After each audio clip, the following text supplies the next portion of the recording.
President Biden, of all people, spoke to the New York Times over the weekend. He did not speak to them on the record during his time in office at all, but he spoke to them recently. And he defended his use of the auto pen and said that he signed off on every decision. But at the same time, the Times reports that he did not individually approve each name for the categorical pardons that applied to large numbers of people. What are your take on that? Any new revelations from that? Well, you're talking about the auto pen. Look, the auto pen, I think, is maybe one of the biggest scandals that we've had in 50 to 100 years. This is a tremendous scandal. And I know the people on the other side of the, see that desk, that Resolute desk? Unfortunately, he used it before me. But, you know, we have our choice of 7 desks. They're all beautiful, but I chose the Resolute, and so did he, unfortunately. But the people on the other side of the Resolute desk, I know them. Lisa, the whole group, and they're no good. They're sick people. And I guarantee he knew nothing about what he was signing. I guarantee it. So they're going to figure it out, and we'll see what happens. But to me, the auto pen, you know, you elected president. You know what the auto pen is supposed to do? Sign thousands of letters from young people that write.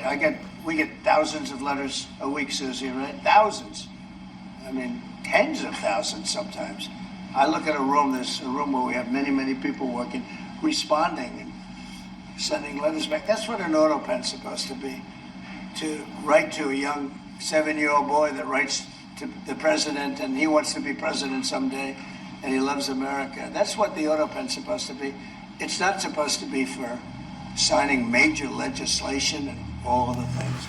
No, the auto pen, and I doubt he knew. I doubt they even spoke to him about it. I think they had, it's called a freewheeling auto pen. Like, Biden was never for open borders. Biden was never for transgender for everyone. So I don't think I think the radical left people that took over the White House, and if I didn't win, our country was finished.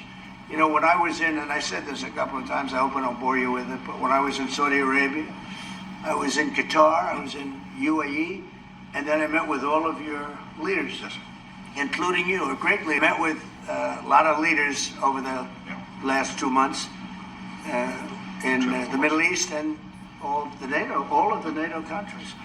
And one common phrase, they thought America was dead 1 year ago. And today they say, and they all say it, and I hope you'll back me up in this, but they say now it's the hottest country anywhere in the world. It is.